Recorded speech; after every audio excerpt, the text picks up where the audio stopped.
Olá, está no ar o Boletim Conexões especial do final de semana, que traz as principais matérias exibidas de segunda a sexta-feira. E para começar, nós vamos dar uma dica para quem tem dívidas com a Prefeitura de Goiânia. Está sendo realizado no Parque Agropecuária de Goiânia, até o domingo, um mutirão de negociação fiscal. Momento em que pessoas que estão com dívidas com o município podem renegociar os débitos. Há 12 anos, Laísla Maiara tenta pagar uma dívida de IPTU. Com o passar do tempo, multas e juros foram se acumulando e hoje o valor a ser pago chega a R$6 mil. A expectativa dela é que desta vez ela consiga pagar o débito. A gente já tentou negociar, mas não nos mutirão, sempre indo lá e tal. Aí a gente já parcelou uma vez, mas não deu certo. Aí vai jogando. Aí agora eu estou com dinheiro e pretendo pagar à vista e quero um desconto bom pelo fato de pagar à vista, né? Dívidas como IPTU, ITU e outros débitos com a Prefeitura de Goiânia poderão ser quitados por meio do mutirão de negociação fiscal promovido pelo Tribunal de Justiça de Goiás em parceria com o município. O maior objetivo é possibilitar ao cidadão goianiense para que ele resolva o seu problema tributário, ou seja, que ele pague suas dívidas com a Prefeitura de uma forma muito simples e prática, com rapidez que o caso exige. O secretário de Finanças do município afirmou que hoje são cerca de 200 mil devedores em Goiânia. A expectativa é que pelo menos 30 mil pessoas procurem atendimento, o que deve gerar uma arrecadação de R$80 milhões.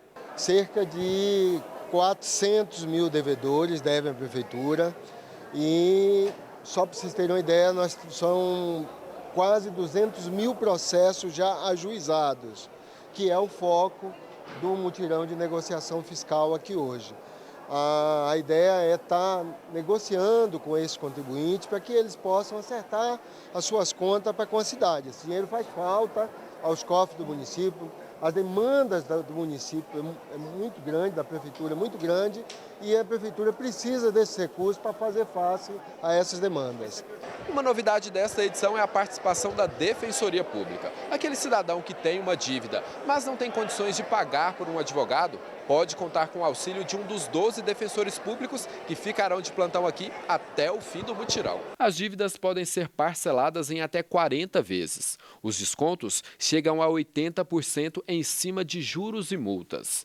Para participar do mutirão, basta procurar um dos 55 guichês de atendimento no Parque Agropecuário de Goiânia. O evento segue até o próximo domingo, dia 4 de outubro. E depois de quase 2 meses de greve, os professores da Universidade Federal de Goiás decidiram retornar às salas de aula. Com isso, o segundo semestre letivo de 2015 terá início na segunda-feira, dia 5 de outubro. A decisão de encerrar a greve foi tomada durante uma assembleia realizada na última terça-feira no campus Samambaia da UFG. Professores da UFG, das regionais de Goiânia e Cidade de Goiás decidiram pelo fim da greve. A votação foi encerrada com a ampla maioria de votos dos 515 professores presentes na reunião. Eu acho que é o momento dos professores refletirem sobre as suas formas de manifestação e sobre qual é a capacidade que a categoria tem de pressionar o governo federal para fazer valer as suas pautas. A greve foi extensa, relativamente extensa, ela durou mais de um mês, quase fechando 2 meses de greve.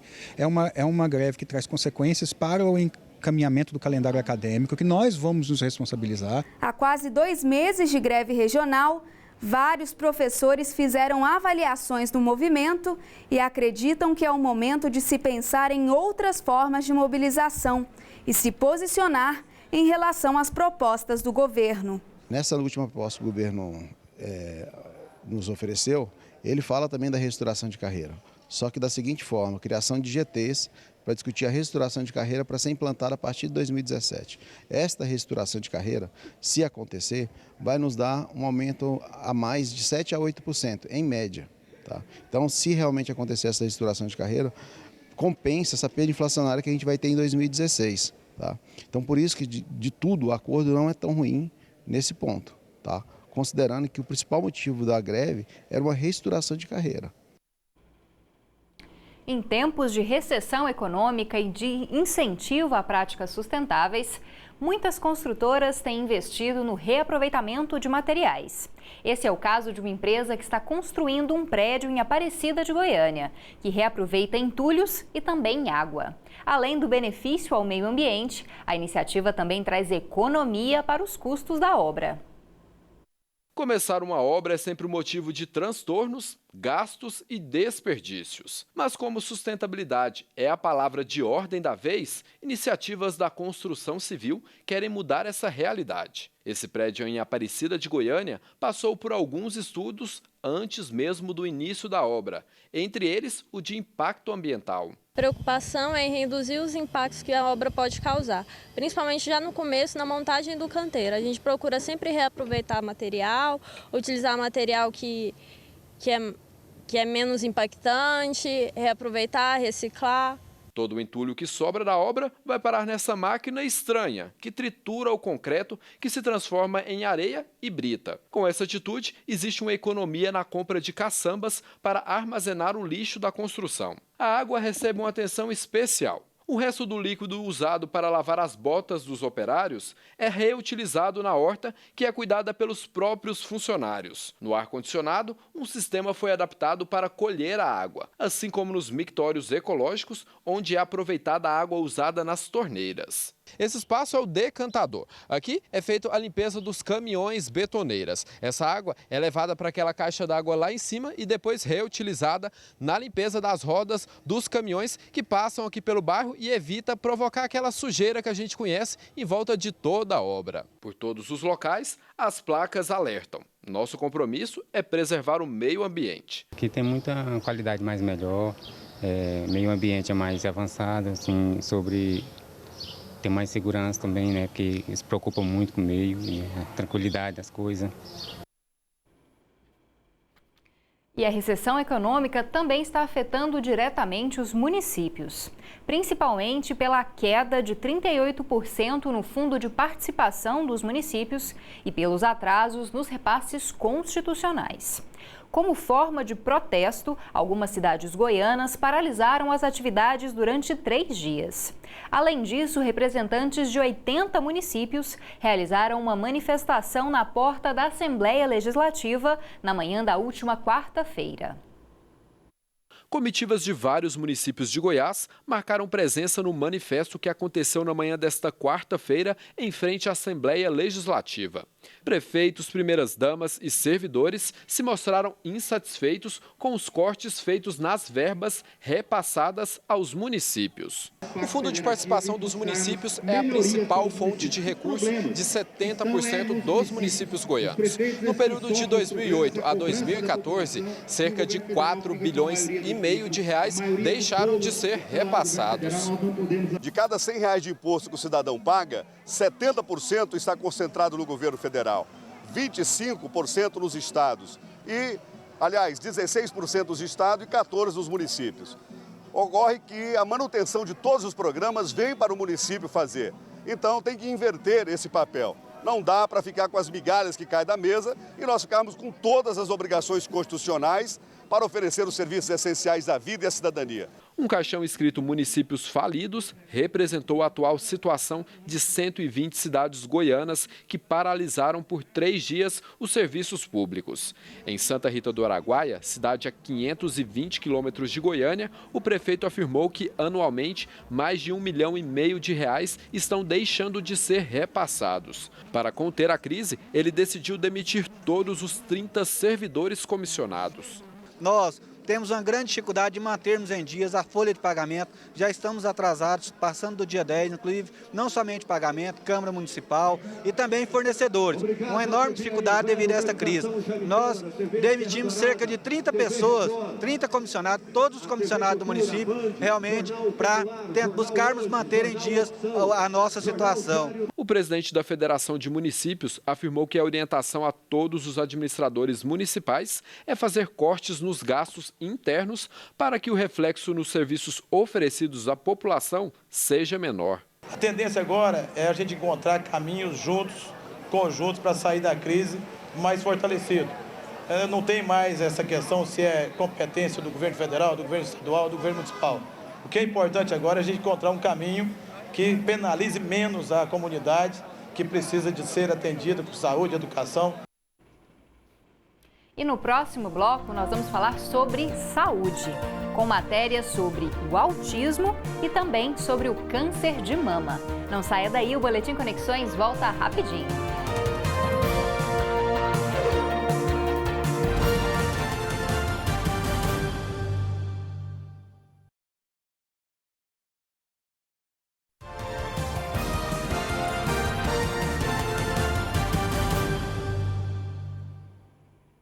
O Boletim Conexões está de volta. E agora nós vamos falar sobre saúde. Dificuldades de comunicação e de interação social são algumas das características do transtorno do espectro autista, o autismo. Apesar de não haver cura para o problema, existem diferentes tratamentos que reduzem os sintomas e auxiliam no desenvolvimento das crianças autistas. Entenda mais sobre o autismo agora em uma matéria especial. Desde os primeiros dias de vida da filha, Egrimar diz que percebeu sinais diferentes no comportamento de Jordana. Antes de completar 3 anos, a menina foi diagnosticada como autista. Com 18 dias, a gente percebeu que ela era assim, bastante agitada, não dormia, a alimentação era compulsiva, né? E também assim, era um choro excessivo e tinha uma força além do normal de um bebê dito normal, né? Então foi quando a gente começou a preocupar, começou a buscar. No Brasil, não há estatísticas oficiais sobre o autismo. Problemas de comunicação e atraso na fala são algumas das principais características do transtorno do espectro autista. Esta psiquiatra explica que, por ser um distúrbio crônico, ainda não existe um tratamento padrão, nem uma causa comprovada cientificamente para o autismo. Larissa afirma que cada paciente exige um atendimento individual. Para estimular a linguagem, para estimular esse relacionamento social, o tratamento é multidisciplinar e individualizado de acordo com cada paciente. Não adianta eu pegar um paciente que não gosta de animais e colocar ele numa ecoterapia. A gente precisa conhecer o paciente, identificar o que ele gosta, se é música, né, e incluir ele nas atividades. Nós estamos nessa instituição filantrópica de Goiânia. Há 15 anos, a unidade é referência no diagnóstico e tratamento do autismo. Apesar dos avanços ao longo dos anos, os profissionais ainda enfrentam um grande desafio, que é lidar com a família dos pacientes. É isso mesmo, Letícia?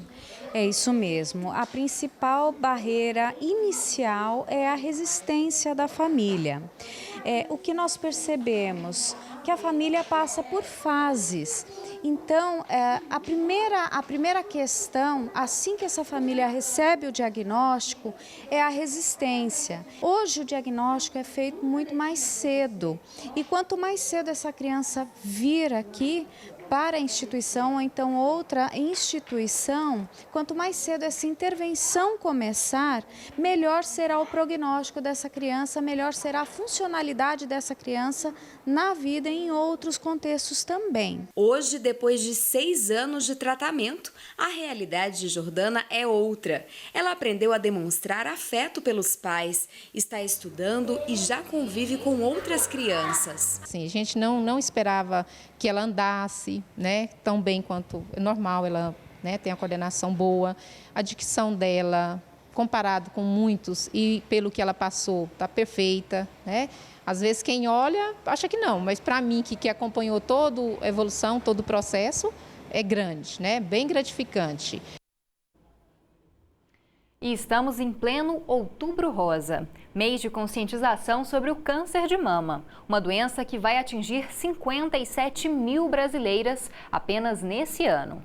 O câncer de mama pode ser detectado pelo autoexame ou por meio de exames preventivos. Mas uma pesquisa da Universidade Federal de Goiás aponta que apenas 15% das mulheres faz esse tipo de exame regularmente no estado de Goiás. Uma pesquisa realizada pelo Programa de Mastologia do Hospital das Clínicas da Universidade Federal de Goiás mostra que apenas 15% das mulheres goianas realizam o exame de mama rotineiramente pelo SUS. O estudo aponta que nos últimos 5 anos o número aumentou de 12% para 15%. Apesar do crescimento, o número é baixo e longe do ideal, que é de 70%, de acordo com a Organização Mundial de Saúde. A pesquisa também analisou outros estados do Brasil e mostrou grande diferença entre os estados mais ricos e mais pobres. Enquanto o Paraná aparece em primeiro lugar com 40% de mulheres que fazem o exame de prevenção, Acre e Pará têm apenas 7% de mulheres que realizam o exame. Maior o desenvolvimento humano, se consegue reduzir mais e mais a mortalidade. Menor o desenvolvimento humano, como nos estados do norte, principalmente o Pará, então nós temos aí uma alta taxa de crescimento da mortalidade por câncer de mama. Isso, infelizmente, acontece para as cidadãs brasileiras e mostra que, de fato, nós precisamos, como país, reduzir o máximo possível as desigualdades. E no último domingo foi comemorado o dia de São Cosme e Damião, data celebrada tanto pela Igreja Católica quanto pelas religiões de matriz africana. Em Goiânia, o Centro Espírita Pai André de Guiné comemorou com a tradicional distribuição de doces. Há 50 anos, o Centro Espírita Pai André de Guiné mantém a tradição da festa de São Cosme e Damião junto à comunidade. Uma equipe de 60 médiuns organizou a festa, que reúne tradições católicas, espíritas, da Umbanda e do Candomblé. Na mesa estavam as contribuições dos participantes: doce, doce e mais doce. Os santos foram gêmeos médicos que passaram a vida ajudando os pobres da Arábia sem cobrar nada. Também considerados protetores das crianças, tinham o costume de distribuir doces ao invés de remédios. Por ser criança na época, toda criança gosta de doce, até a gente. Eu sou diabética e adoro doce. Então, os doces trazem a cura. Eles manifestavam ali em fluidos através dos doces, do açúcar, das guloseimas mesmo. Dona Irani vem à festa há 5 anos porque faz questão de manter viva a tradição e agradecer aos pedidos atendidos pelos santos, inclusive o nascimento da neta. Eu frequento muito tempo, sabe? Minha mãe também frequentava e ela que faleceu. Aí a gente tem aquela tradição de todo ano, a gente passa às crianças, Cosme Damião, oferecer doce para ela. Durante a festa, os médiuns se reúnem, cantam, dançam e chamam os espíritos infantis para que eles passem energia positiva.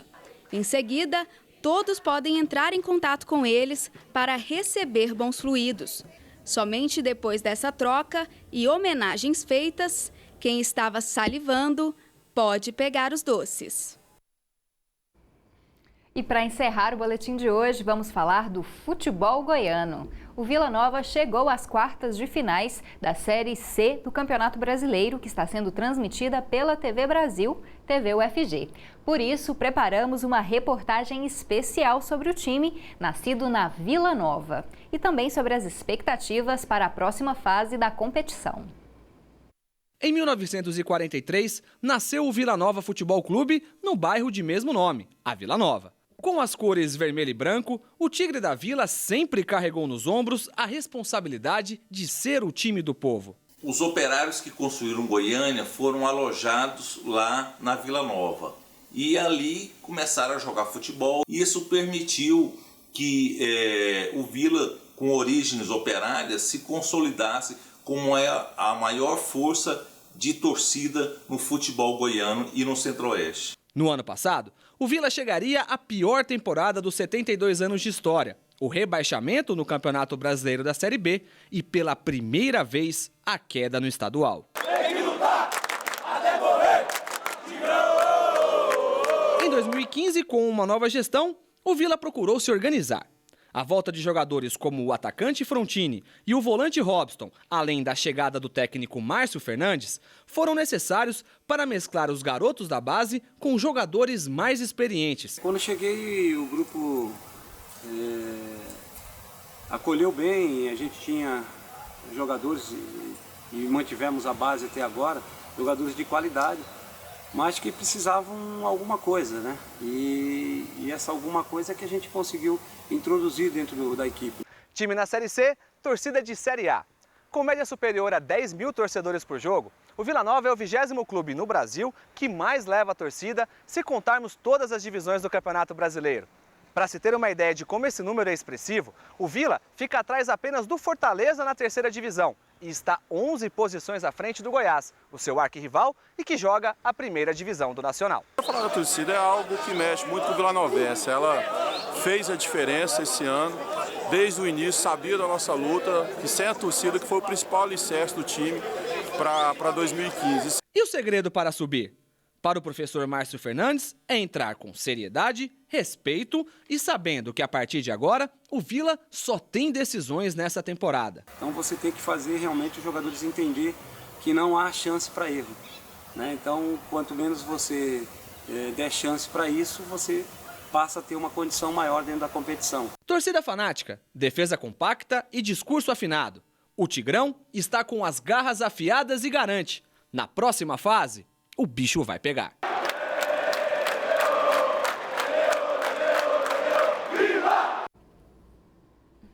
E o Boletim de Conexões de hoje chega ao fim. Participe dos próximos programas enviando sugestões, críticas, vídeos ou matérias. Você faz isso mandando um e-mail para jornalismo@tvufg.org.br, jornalismo@tvufg.org.br, ou então mandando um WhatsApp para a gente no 9181 1406, 9181 1406. Eu te espero na segunda-feira em novo horário, às 6h30 da noite. Continue agora acompanhando a programação da TV UFG. Um bom fim de semana para você e até segunda-feira.